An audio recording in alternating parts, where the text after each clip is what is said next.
Chinese EV നിർമ്മാതാക്കളായ BYD Indian electric വാഹന വിപണിയുടെ ഒരു പ്രധാന ഭാഗം പിടിച്ചെടുക്കാൻ ലക്ഷ്യമിടുന്നു. അടുത്ത 3 വർഷത്തിനുള്ളിൽ 85% വിപണി വിഹിതമാണ് BYD ലക്ഷ്യമിടുന്നത്. ലോകത്തിലെ ഏറ്റവും വലിയ ഇലക്ട്രിക് കാർ നിർമ്മാതാക്കൾ എന്ന നിലയിൽ സീൽ സെഡാൻ അവതരിപ്പിക്കുന്നതോടെ ഇന്ത്യയിൽ തങ്ങളുടെ പോർട്ട്ഫോളിയോ വിപുലീകരിക്കാൻ BYD പദ്ധതിയിടുന്നുണ്ട്. BYD സീലിനെ പലപ്പോഴും ടെസ്ല മോഡൽ 3യുമായി താരതമ്യപ്പെടുത്താറുണ്ട്. അതിനാൽ ഇത് ഇന്ത്യയിൽ EVകൾ വാങ്ങുന്നവരെ ആകർഷിക്കുമെന്ന് പ്രതീക്ഷിക്കുന്നു.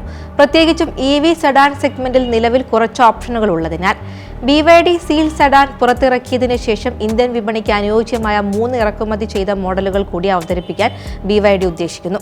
അന്താരാഷ്ട്ര വിപണിയിൽ വിജയിച്ച tank 7 seat SUV, seal U SUV, seal lion SUV എന്നിവ ഈ മോഡലുകളിൽ ഉൾപ്പെടുന്നു.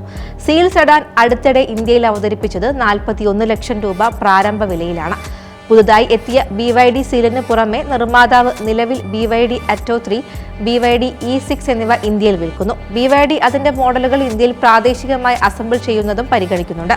എന്നിരുന്നാലും അതിന്റെ നിർദ്ദിഷ്ട ടൈം ലൈൻ ഇതുവരെ വെളിപ്പെടുത്തിയിട്ടില്ല. ഇന്ത്യയിൽ EVകൾ അസംബ്ലിംഗ് ചെയ്യുന്നത് ആന്തരിക ജ്വലന എഞ്ചിൻ കാറുകളുടെ 28%വുമായി താരതമ്യപ്പെടുത്തുമ്പോൾ 5% GST മാത്രമാണ് ആകർഷിക്കുന്നത്. ഇത് BYDയുടെ കാറുകളെ വിപണിയിൽ കൂടുതൽ മത്സരാധിഷ്ഠിതമാക്കും. ഭാവിയിൽ കൂടുതൽ താങ്ങാവുന്ന EVകൾ അവതരിപ്പിക്കാനുള്ള പ്രതിജ്ഞാബദ്ധത സൂചിപ്പിക്കുന്ന ഡോൾഫിൻ ഹാച്ച്ബാക്കിനായി ബ്രാൻഡ് ഒരു വ്യാപാര മുദ്രയ്ക്കും അപേക്ഷിച്ചിട്ടുണ്ട്.